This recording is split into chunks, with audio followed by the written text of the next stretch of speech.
Warm welcome किया गया। पूरी दुनिया देखकर हैरान और परेशान हो। ये विजिट टेक्टोनिक शिफ्ट है देखने। ऐसे तो ये एक गुजरात समिट इवेंट में आ रहे हैं यूएई में इन्वेस्टमेंट के लिए, लेकिन इसके 3 एंगल जो इस विजिट को स्थापित करते हैं या उस विजिट को समझने वालों को चाहिए उसको देखें। ये बड़ी अफसोस की बात है कि हमारे सियासतदान को ये नौबत पे हम आ गए। सियासतदानों ने ये नौबत पे हमें लाया है। यूएई क्या मुस्लिम उम्मा नहीं है जो इंडिया में इन्वेस्टमेंट करने जा रहा है? 7वां बड़ा इन्वेस्टर है इंडिया का। ये अभी जो गुजरात समिट होने जा रहा है वाइब्रेंट गुजरात के नाम से, अभी आ रहे हैं प्रिंस अल नह्यान। मैं उनका बहुत सम्मान करता हूँ, बड़े विजनरी आदमी है। ये तब आ रहे हैं जब 22 जनवरी को राम मंदिर का उद्घाटन होना है। आरजू जी, इसकी आप सिग्निफिकेंस समझिए। ये ऐसा वैसा चीज नहीं है। अगर वो चाहते तो मना कर देते कि भाई ये तो हमारे साथ बड़ा जबरदस्ती हुआ है, हमारी मस्जिद को तुमने तोड़ करके और मंदिर बनाई है, और इस्लाम में एक बार मस्जिद हो गई तो मस्जिद हो गई। पर वो जान रहे हैं कि हकीकत क्या है। सूरत हाल डेफिनेटली इंतहाई पाकिस्तान फॉर सेल, यह हर पाकिस्तानी के लिए गाली की तरह है। तो जब 370 को हटाया गया तो अरब ममालिक के पास या अरब कंट्रीज के पास ऑप्शन था कि वो इंडिया के अगेंस्ट में खड़े हो जाते कि भाई ये तो एक इस्लामिक बहुल इलाका है इंडिया का, और आप ये कर रहे हैं, हम आपके साथ नहीं है, हम तो पाकिस्तान के साथ है। उन्होंने उल्टा किया, उन्होंने वहां पे एमआर को भेजा और कहा जाके मॉल खोलो। के साथ रिलेशनशिप के बगैर आप सर्वाइव नहीं कर पाएंगे, आप तरक्की नहीं कर पाएंगे। लेकिन इस तरह की चीजों के साथ आपके रिलेशनशिप बेहतर नहीं होंगे। उनको सबसे बड़ा इतराज आप पे ये है कि आप स्टेट स्पॉन्सर्ड टेररिज्म का। जय हिंद दोस्तों, यूएई का प्रेसिडेंट भारत में गुजरात ग्लोबल समिट में हिस्सा लेने आया है। तो दोस्तों पाकिस्तान छोड़ के सब कंट्री के साथ भारत का दोस्ती बहुत अच्छा है। तो दोस्तों यूएई का प्रेसिडेंट का टाइमिंग देखिए आने का। 22 जनवरी में राम मंदिर का उद्घाटन किया जाएगा और उस टाइम ही भारत में एंट्री कर रहा यूएई का प्रेसिडेंट। तो दोस्तों इस बात के लेकर पाकिस्तान मीडिया में हलचल बाज गया। पाकिस्तान मीडिया का एक कहना है जो यूएई मुस्लिम देश होते हुए भी पाकिस्तान में क्यों नहीं आता है, पाकिस्तान में क्यों नहीं इन्वेस्ट करता है। क्योंकि आप लोग को पता है जो भी पाकिस्तानी है विदेश में जाता है, चाहे यूएई, सऊदी अरब, अमेरिका, वह जाके उन लोग को एक काम होता है भीख मांगना। क्योंकि कुछ दिन पहले सोशल मीडिया में ये रिपोर्ट निकल के आया था जो दुनिया का यूएई में सबसे ज़्यादा तो भिखारी है 60% के आसपास, वो पाकिस्तानी है। कि अरब कंट्रीज में ये आमूल चूल परिवर्तन क्या है? ठीक है, नंबर 1, जब भारत में आर्टिकल 370 को हटाया गया, article 370 Vestige of division of India था जम्मू एंड कश्मीर में, जो 2 नेशन थ्योरी के मानने वाले लोग थे, जो कहते थे कि भारत का मुसलमान और हिंदुस्तान का मुसलमान 2 अलग अलग कौम है, ये एक साथ नहीं रह सकते, दंगा करेंगे, क्योंकि इन दोनों की सोच अलग है। और इसको न मानने वाले ये कहते थे कि भारत का मुसलमान और हिंदू 2 अलग अलग कौम नहीं है, एक ही माँ की 2 संतानें हैं, इनके कल्चर अलग नहीं हो सकते, इनकी पूजा पद्धति भले अलग हो सकती है। तो जब 370 को हटाया गया तो अरब ममालिक के पास या अरब कंट्रीज के पास ऑप्शन था कि वो इंडिया के अगेंस्ट में खड़े हो जाते कि भाई ये तो एक इस्लामिक बहुल इलाका है इंडिया का, और आप ये कर रहे हैं, हम आपके साथ नहीं है, हम तो पाकिस्तान के साथ है। उन्होंने उल्टा किया, उन्होंने वहां पे एमआर को भेजा और कहा जाके मॉल खोलो वहां पे। कश्मीर के में इस्लामिक आतंकवाद ने या रेडिकलिज्म ने, इस्लामिक जिहाद ने वहां पे डेवलपमेंट का सारा रास्ता बंद कर दिया था। वो वहां पे फिल्म बंद कर दिए गए थे, सिनेमा हॉल बंद कर दिए गए थे, टूरिज्म बंद कर दिया गया था, मंदिरों में दर्शन करना बंद कर दिया गया था, सारी घटनाएं बंद कर दी गई थी। अभी ये जब आ रहे हैं प्रिंस अल नह्यान, मैं उनका बहुत सम्मान करता हूँ, बड़े विजनरी आदमी है। ये तब आ रहे हैं जब 22 जनवरी को राम मंदिर का उद्घाटन होना है। आरजू जी, इसकी आप सिग्निफिकेंस समझिए। ये ऐसा वैसा चीज नहीं है। अगर वो चाहते तो मना कर देते कि भाई ये तो हमारे साथ बड़ा जबरदस्ती हुआ है, हमारी मस्जिद को तुमने तोड़ करके और मंदिर बनाई है, और इस्लाम में एक बार मस्जिद हो गई तो मस्जिद हो गई। पर वो जान रहे हैं कि हकीकत क्या है।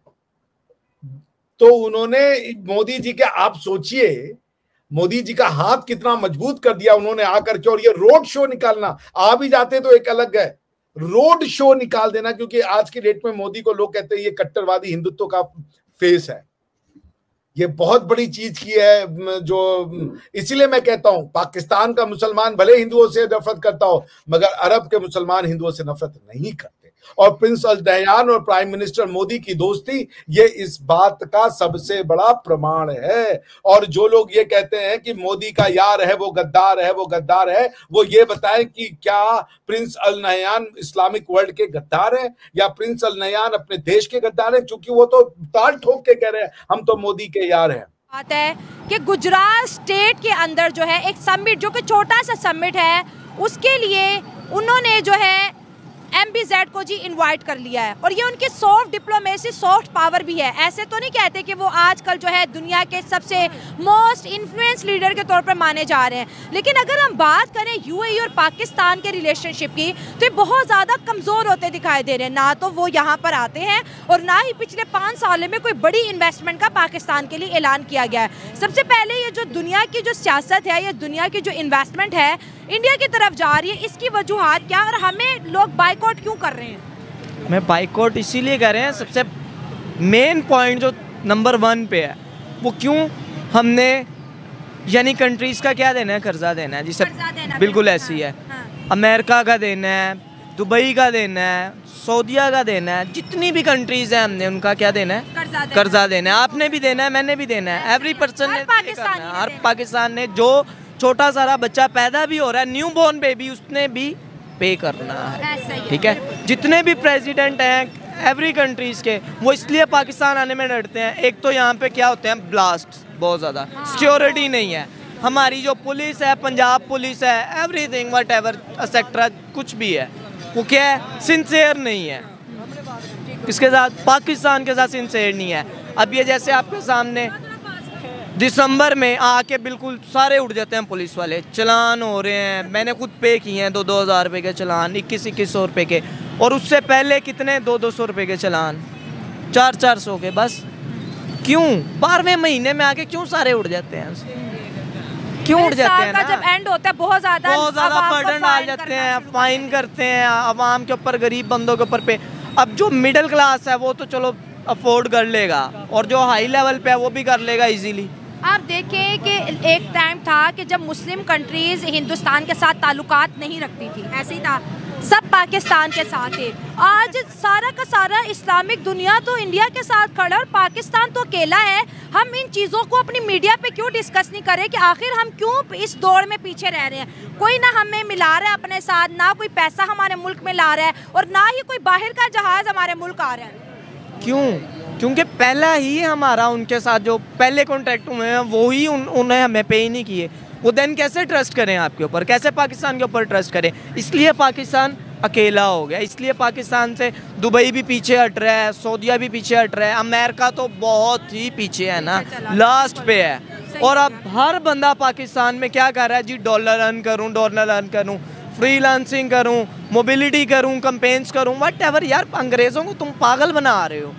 अगर उन्हें पता लग जाए ये पाकिस्तानी है, वो स्कैम करके, आर यू स्कैमर, स्कैमर का मीनिंग क्या है आप मुझे बताएं? मतलब अगर कोई लीगल तरीके से भी काम करे उसको भी दुनिया ट्रस्ट नहीं कर रही। ट्रस्ट फोर्सेज है, ठीक है, उसके बाद अमेजोन है, ठीक है, इतनी ज़्यादा ऐप्स हैं, कोई ट्रस्ट नहीं कर। दोस्तों हर कोई बोलता था जो मोदी मुस्लिमों का विरुद्ध है, मोदी मुस्लिम का गद्दार है, ये सारा गलत है। क्योंकि मुसलमान के प्रेसिडेंट के साथ मोदी जी का भारत का रिश्ता इतना अच्छा है, कोई देश का साथ नहीं होगा। मोदी जी आने के बाद पूरा दुनिया का जो बड़ा बड़ा ग्लोबल लीडर है सब आने लगा है इंडिया में। सऊदी अरब UAE के साथ पाकिस्तान का रिश्ता कितना अच्छा था, और अब देखो पाकिस्तान का नाम सुनते UAE और सऊदी अरब ने मुंह बंद कर लेता है। तो दोस्तों पाकिस्तान का ये हाल हो। तो दोस्तों वीडियो ही खत्म करता है। वीडियो अच्छा लगा लाइक कमेंट शेयर सब्सक्राइब कर दीजिए। मिलते हैं नेक्स्ट कोई